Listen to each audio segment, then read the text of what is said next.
आज की कहानी का शीर्षक है राजा विक्रमादित्य। उज्जैन नगरी में एक निडर और बहुत ही साहसी युवक रहता था।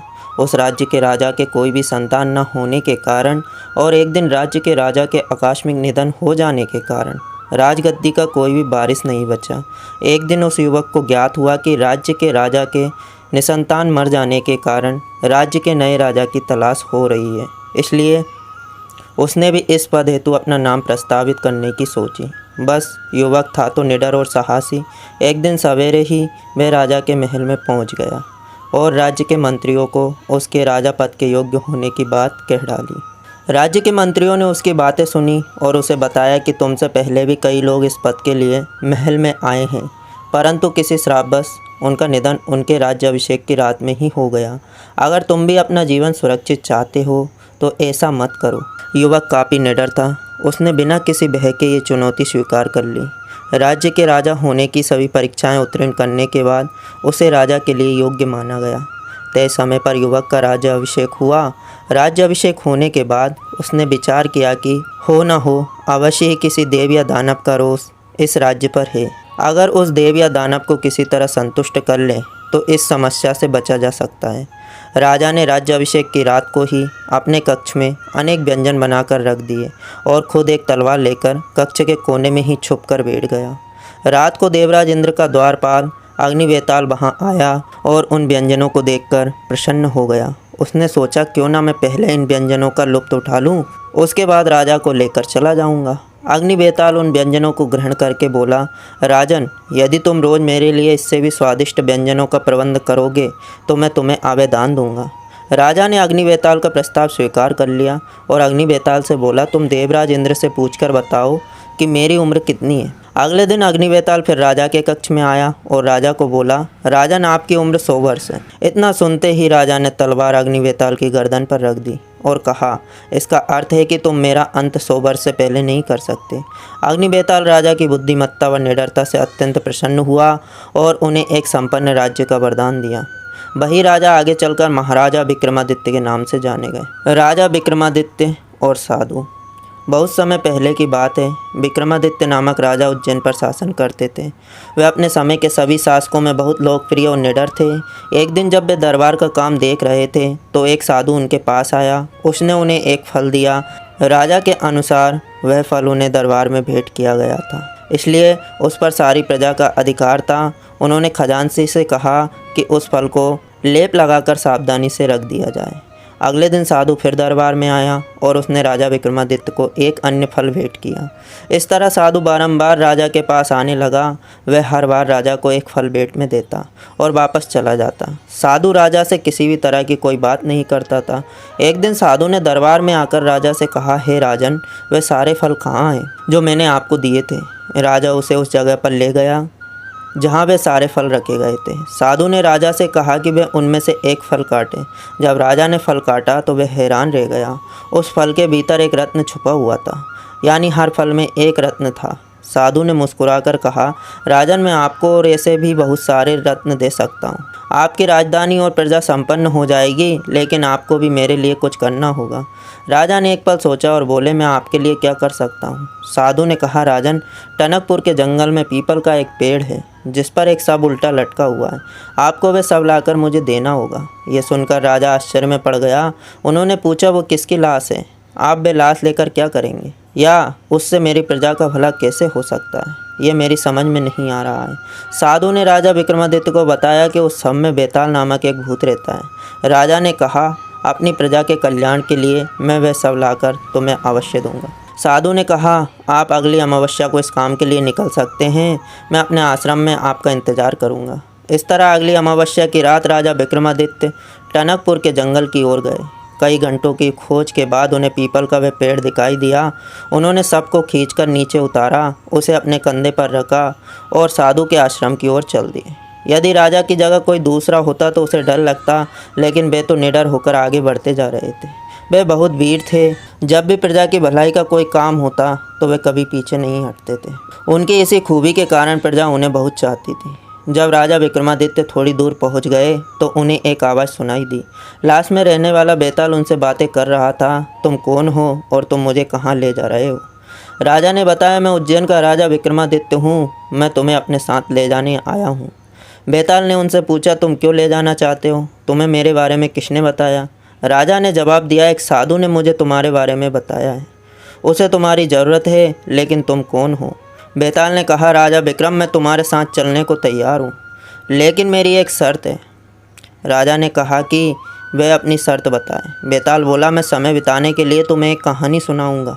तुम अपनी मंजिल पर पहुंचने से पहले अपने मुंह से एक भी शब्द नहीं निकालना। अगर तुम रास्ते में बोले तो मैं उड़कर वापस पीपल के पेड़ पर पहुंच जाऊंगा। फिर तुम्हें दोबारा वहां तक वापस जाना होगा और उसी तरह मुझे अपने कंधों पर लाद कर लाना होगा। राजा ने पूछा, तुम मेरे साथ चलने से इनकार नहीं करना? भले ही तुम 1000 बार वापस चले जाओ, मैं तुम्हें हर बार लेने आऊँगा।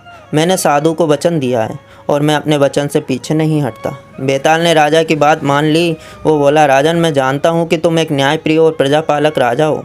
अब तुम मेरी कहानी ध्यान से सुनो। कहानी सुनने के बाद तुम्हें मेरे प्रश्नों का उत्तर भी देना होगा। अगर तुमने उत्तर नहीं दिया तो मैं तुम्हारे सिर के टुकड़े टुकड़े कर दूंगा। राजा विक्रमादित्य ने कहा, बेताल, तुम जानते हो कि सत्य की हमेशा जीत होती है। मैं अपना वचन नहीं तोड़ूंगा। मैं तुम्हारी कहानी सुनने को तैयार हूँ। बेताल बोला, मैं तुमसे यही उम्मीद रखता हूँ कि तुम अपना वचन अवश्य निभाओगे। इतना कहकर बेताल अपनी कहानी सुनाने लगा। उसकी कहानी सुनना राजा विक्रमादित्य की व्यवस्था थी। गांधार नामक राज्य में कानून व्यवस्था बड़ी कड़ी थी। राजा ने हर काम के लिए कानून बना रखे थे और कानून तोड़ने वालों को कठोर सजा दी जाती थी। एक कानून के अनुसार कोई भी आदमी किसी विवाहित स्त्री से संबंध नहीं रख सकता था। गुरुदत्त नामक एक व्यापारी अपने लिए पत्नी की खोज कर रहा था। वह बहुत पैसे कमा चुका था। अब गुरुदत्त का दिल चाहता था कि उसका भी एक परिवार हो। एक दिन गुरुदत्त ने मंदिर में एक सुंदर स्त्री को देखा। वह उससे प्रेम करने लगा। उसने अपने नौकर से कहा कि वह उस सुंदरी के बारे में पता करके बताए ताकि उससे विवाह किया जा सके। कुछ दिनों के बाद नौकर ने बताया कि सुंदरी का नाम चंद्रसेना था, लेकिन उसका विवाह तय हो चुका था। उसके पति का नाम जयकर था। यह सुनकर गुरुदत्त का दिल बुरी तरह टूट गया। एक दिन गुरुदत्त को चंद्रसेना की ओर से एक पत्र मिला। उसने लिखा था कि वह गुरुदत्त के बारे में जानकर बहुत प्रभावित हुई। उसने वचन दिया कि वह किसी भी हाल में कुछ दिनों बाद उससे मिलने अवश्य आएगी। पत्र पाकर गुरुदत्त को बहुत खुशी हुई। जब चंद्रसेना का विवाह जयकर से हो गया तो उसने अपने पति को गुरुदत्त के बारे में बताया। यह सुनकर जयकर को अच्छा लगा कि उसकी पत्नी झूठ नहीं बोलती। जयकर ने उसे गुरुदत्त से मिलने की अनुमति दे दी। चंद्रसेना गुरुदत्त से मिलने के लिए चल पड़ी। शाम होने को थी। चारों तरफ अंधेरा हो रहा था। रास्ता भी एकदम सुनसान पड़ा था। तभी अचानक किसी ने उसका रास्ता रोक लिया। वो एक चोर था। वह चंद्रसेना के सारे गहने लेना चाहता था। चोर को देखकर पहले तो चंद्रसेना घबराई, फिर हिम्मत कर बोली कि उसे जाने दिया जाए। उसने चोर को सारी बातें बताते हुए कहा कि वह वापसी में उसे अपने सारे गहने उतार कर देगी। चंद्रसेना बोली, ये खानदानी स्त्री का वचन है, मैं तुम्हें धोखा नहीं दूंगी। चंद्रसेना की बात सुनकर चोर ने उसे जाने दिया। जब वह अपने प्रेमी गुरुदत्त के पास पहुंची तो वह उसे देखकर हैरान हो गया। गुरुदत्त बोला, तुम इस तरह आधी रात को क्यों आई हो? अरे, आज तो तुम्हारा विवाह भी था। तुम विवाह की पहली रात अपने पति के साथ रहने के बजाय मुझसे मिलने आ गई। तुमने ऐसा क्यों किया? क्या तुम्हें बिल्कुल अक्ल नहीं है? चंद्रसेना बोली, मैंने कहा था कि एक दिन तुमसे भेंट करने आऊँगी। गुरुदत्त बोला, क्या तुम्हारे पति को इस बारे में पता है? चंद्रसेना ने हामी भरी तो वह बोला, अब तुम किसी की पत्नी हो, मैं दूसरे की पत्नी से कोई संबंध नहीं रखना चाहता। हमारे राज्य में ऐसा करना गैर कानूनी माना जाता है। चंद्रसेना अपना समूह लेकर लौट गई। उसने सोचा था कि वह अपने पति की आज्ञा से अपने प्रेमी से भी मिलती रहेगी और किसी को पता भी नहीं चलेगा। लेकिन यहाँ तो पासा ही उल्टा पड़ गया था। वापसी पर रास्ते में चंद्रसेना ने उसे सब कुछ बता दिया।